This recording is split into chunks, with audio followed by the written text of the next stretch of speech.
Election دوبارہ ہوں گے، کس طرح ہوں گے یہ اپنے ناظرین کو بتانے جا رہا ہوں، اور تحریک انصاف الیکشن کمپین کس طریقے سے کرے گی، پولنگ ڈے والے دن وہ کیا کرے گی، یہ بھی اپنے ناظرین کو بتاؤں گا۔ اور تحریک انصاف بڑا سرپرائز دے گی، یہ آپ کو خبر دے رہا ہوں۔ اور مریم نواز نے اوکاڑا والے جلسے میں یہ واضح طور پر پیغام دے دیا ہے کہ وہ جو الیکشن کمیشن کے کہیں گی وہی الیکشن کمیشن انتخابی نشان دے گا۔ کیا ایک ادارہ جس کو chief justice supreme court chief justice صاحب کہتے ہیں کہ یہ ایک آئینی ادارہ ہے، کیا اس آئینی ادارے کے لیے اس طرح کہنا جائز ہے؟ میں نے کہا تھا کہ پاکستان کی سیاست میں بڑی ہلچل ہونے والی ہے۔ آپ میرا ولاگ اٹھا کے دیکھ لیں، میرے ولاگ پر جائیں، ثبوت کے طور پر موجود ہے۔ اور اگر آپ ناظرین میری ولاگ سے انٹرسٹڈ ہے، میری خبروں سے انٹرسٹڈ ہے، تو چینل کو سبسکرائب ضرور کیجئے گا، ساتھ بیل آئیکن کا بٹن ضرور دبائیں تاکہ آپ ناظرین تک ہر خبر پہنچ سکے۔ بسم اللہ الرحمن الرحیم، الصلاۃ والسلام علیک یا رسول اللہ، الصلاۃ والسلام علیک یا حبیب اللہ۔ آپ دیکھ رہے ہیں میرا یوٹیوب چینل SR82 نیوز۔ جو خبر میں آج اپنے ناظرین کو دینے جا رہا ہوں، بڑے غور سے سنیے گا، بڑی ہی اہم ترین خبر ہے اور اینڈ تک ضرور سنیے گا۔ پہلی خبر یہ ہے کہ الیکشن دوبارہ ہوں گے۔ آپ کو بتاؤں گا کہ الیکشن دوبارہ کس طرح ہوں گے، اور تحریک انصاف ایک بڑا سرپرائز دے گی۔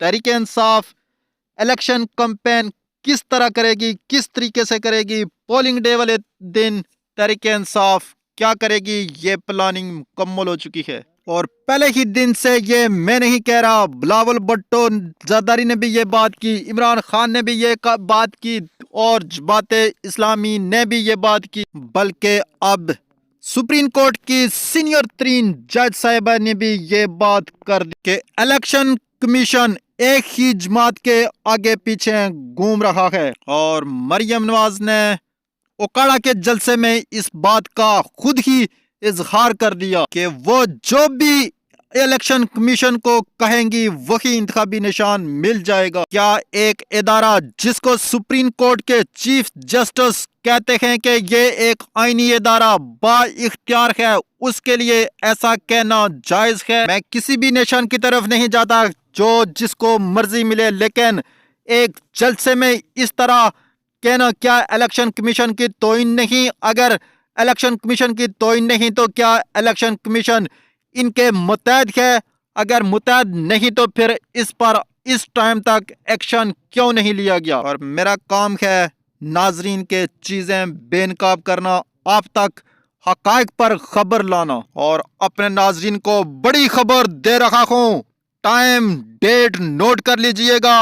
بڑی خبر ہے، آج سے دن گننا شروع کیجئے۔ آج سے آئندہ آنے والے 7 دنوں میں بڑے ہی اہم استعفے چند آنے والے ہیں، اور اگلے 7 دنوں میں حالات تبدیل ہونے والے ہیں۔ آنے والے 7 دنوں میں پاکستان کی سیاست بالکل تبدیل ہونے والی ہے، اور لاڈلا لاڈلے کا نام ختم ہونے والا ہے۔ ویسا 8 فروری کو تو یہ ختم ہوگا ہی، اور یہ تاریخ کا پہلا الیکشن ہوگا کہ جس میں امیدوار کو ووٹر نہیں بلکہ ووٹر امیدوار کو ڈھونڈ کر سٹیمپ لگائیں گے، اور تاریخ میں پہلا الیکشن ہوگا جس میں آزاد امیدوار سب سے زیادہ جیتیں گے۔ اور شیخ رشید کی گرفتاری کے حوالے سے آپ ناظرین نے تو سن ہی لیا ہوگا، اور آپ کو ایک بڑی خبر یہ دینے جا رہا ہوں کہ جو 8 فروری کو الیکشن ہو رکھے ہیں وہ الیکشن ہوں گے، لیکن شاید کچھ ہی عرصے بعد، بہت کم عرصے کے بعد الیکشن دوبارہ ہوں گے۔ اب آپ سوچ رہے ہوں گے کہ کس طرح، کیونکہ بہت سی لوگوں کی امیدوں پر پانی پھرنے، اور بہت سے لوگ جو وزیر اعظم کی شیروانیاں سلا کر بیٹھے ہیں ان کی شیروانیاں سیلی ہی رہ جائیں گی۔ شاید وہ اسی وجہ سے آپ ناظرین کو کھل کر کمپین کرتے ہوئے نظر نہیں آ رہے، اور یہ تاریخ کا پہلا ایسا الیکشن ہوگا جس میں سب سے زیادہ وہ لوگ جیتیں گے جو آزاد ہوں گے، یعنی تحریک انصاف کے ہوں گے۔ اور اب تحریک انصاف 2 فیصلے بڑے ہی کلیئر کر چکی ہے، نہ تو وہ مسلم لیگ نون کے ساتھ اطاعت کرے گی، نہ ہی وہ کسی بھی صورت